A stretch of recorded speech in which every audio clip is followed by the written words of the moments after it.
කොහොමද? ඉතින් අද පරිප්පු කරි එකක් හදමු. මං මේ අරන් තියෙන්නේ 3-4 පාරක් විතර සෝදලා විනාඩි 5ක් පෙඟෙන්න තියලා තමයි මම මේ පරිප්පු එක හදන්න අරගත්තේ. ඉතින් බෙරි වෙලා වගේ කන්න තමයි මං ආසේ. ඒකයි මේ විදිහට. ඉතින් රම්පේ කරපිංචා එකතු කරගන්නවා.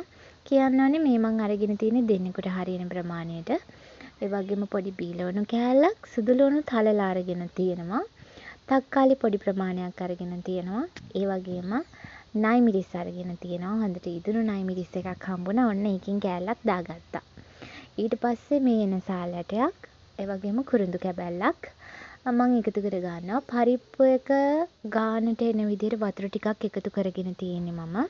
ඊට පස්සේ 3-5 තේ හැඳි කාලයි, කහ කුඩු තේ හැඳි භාගයයි රස අනුව ඔයාලා ලුණුත් එකතු කරගන්න.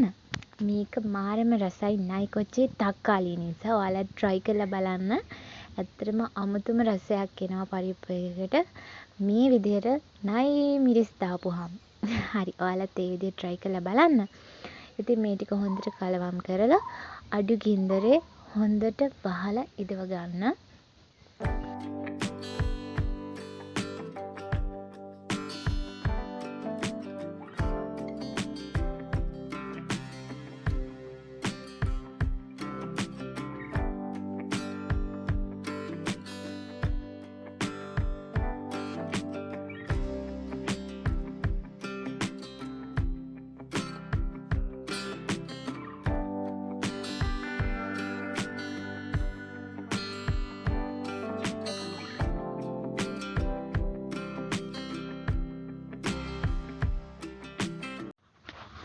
පරිප්පු එකේ වතුර ටික මේ විදිහට හිඳුනට පස්සේ ඔයාලට පුළුවන් මේ පරිප්පු එක හොඳට පොඩි කරගන්න.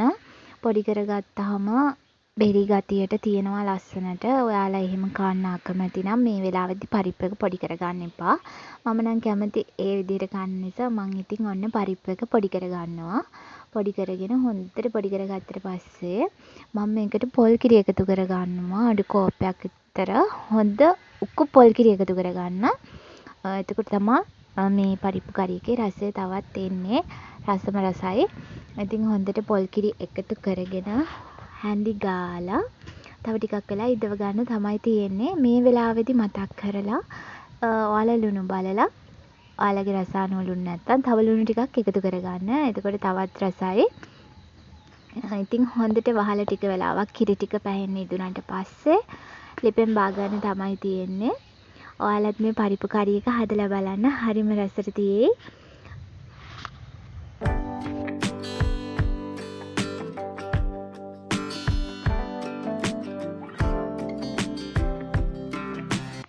කිරි ටික හොඳට පැහුණාට පස්සේ ඔයාලට කැමති නම් මේ වෙලාවෙදි පුළුවන් අබ තෙම්පරාදුවක් එකතු කරගන්න.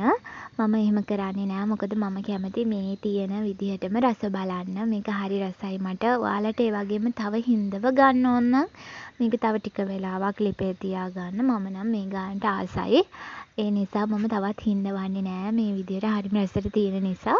ඔන්න මම මේ විදිහට ලිප ඔෆ් කරගන්න හදන්නේ. ඉතින් ඔයාලත් මේ පරිප්පු කරි එක try කරලා බලන්න. අඩුපාඩුවක් තියෙනවා නම් මට කමෙන්ට් එකක් දාන්න.